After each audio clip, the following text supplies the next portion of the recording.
Diallo, Grts. That story by Modu S. Jallo takes us to our first break. The news continues in just a moment.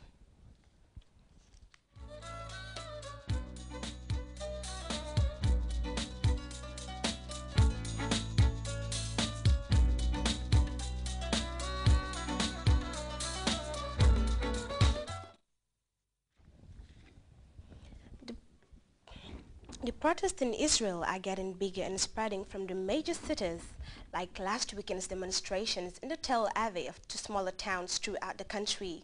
Hundreds of thousands of people are expected to take part in rallies across Israel. It is though not the Arab Spring because the Israel majority of people protesting are mainly from the middle class, and their protest is anchored principally at the skyrocketing cost of living. We have more on that story in this report. So the protest movement is making itself felt not only in Tel Aviv, but in cities across Israel. We're in Jerusalem right now, in central Jerusalem, and here in the center of the city, in a small park, has sprouted a small tent city. And here we've got several dozen tents, and a lot of them have different sort of political messages on them. So if we take a look at this tent over here, basically, this has written in Hebrew some complaints about the price of transportation in the country. Here with a sign with a shark comparing some of the landlords and the prices they charge for Israeli real estate to sharks. This says, we like Bibi, but he has to bring the prices down. Some of these tents actually have addresses on them.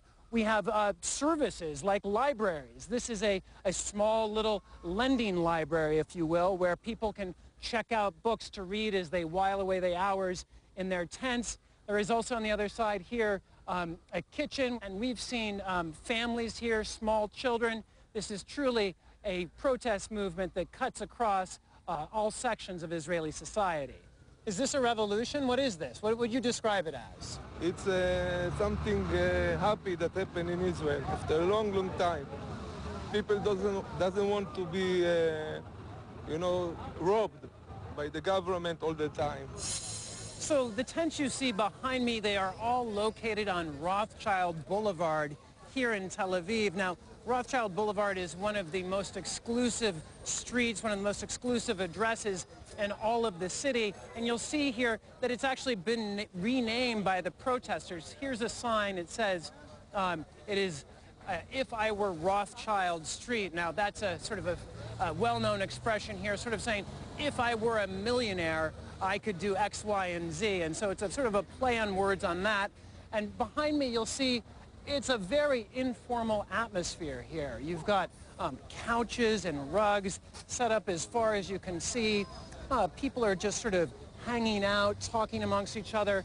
At nighttime, it becomes even more festive, but underlying all of it is this sense of protest, this sense of outrage at the increase in prices facing the middle class in Israel for all sorts of basic services. And where I'm standing now exactly is inside a makeshift kitchen. Now, this is a kitchen that makes meals for many of the tent city residents here. So if you come with me, I'll be showing it over here.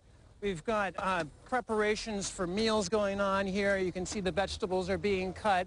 Over here, you'll see sort of people on the sidewalks just sort of walking by, taking stock of what's going on here. What's really striking in looking at this sort of tent city is just how long it extends for.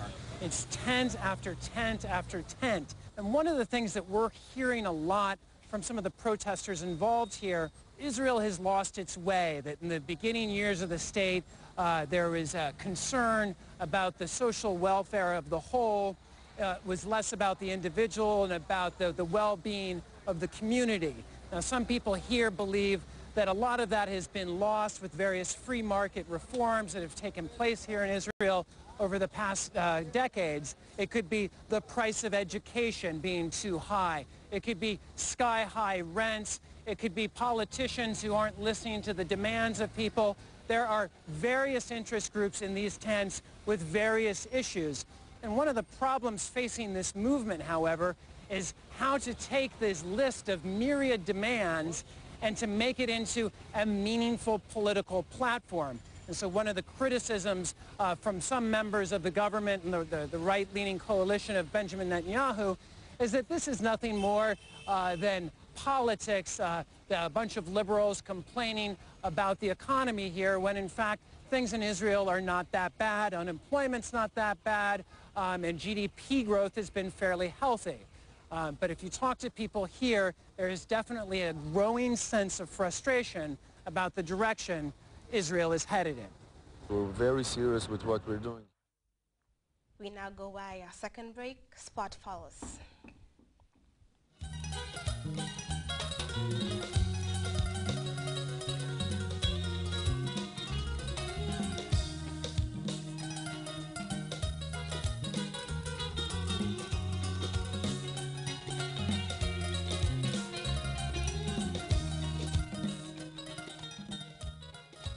Welcome back. While there were 7 games scheduled for the opening day of the Barclays Premier League, only 6 were actually played at the violence that erupted over the past week in and around London, resulting in the match between Tottenham and Everton at White Hart Lane being postponed in the name of safety. The likes of Liverpool and Arsenal began their season slowly with draws against Sunderland and Newcastle respectively.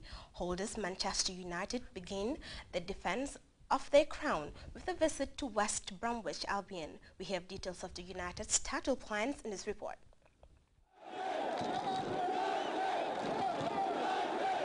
Manchester United returned to the USA for their pre-season preparations. It may be a new-look squad Alex Ferguson's assembled, but it was a familiar face banging in the goals. Wayne Rooney found the back of the net 4 times as the record 19-time English League champs fired home 20 goals in just 5 games, conceding only 3.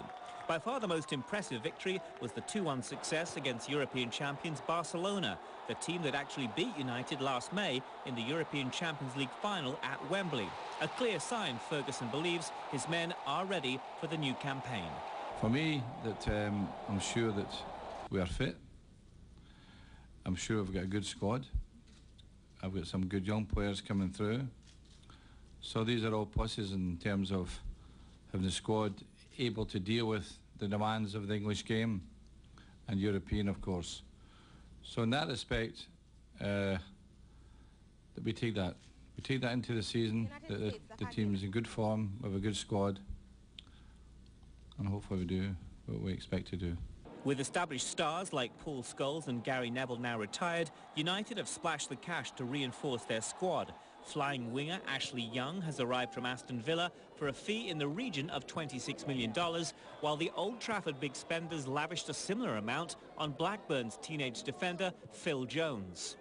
Having won the English League title for a record 19th time, United's big pre-season dilemma was who would replace the Dutch veteran Edwin van der Sar. Well, the answer would come swiftly in the shape of young recruit David De Gea. At just 20 years of age and costing a reported $30 million, the pressure's on the youngster to prove he can handle the English Premier as well as he did the Spanish Primera while on duty for Atletico Madrid, where he helped his team win both the Europa League and the Super Cup in 2010. He's young, but I mean, you look at it, you know, people have done that. Casillas went into the Real Madrid team at a young age, Peter Cech into Chelsea. So I think Alex has shown over the years that he's not very prepared to give youth his chance. He doesn't look at age, he looks at ability. So I think that says it all.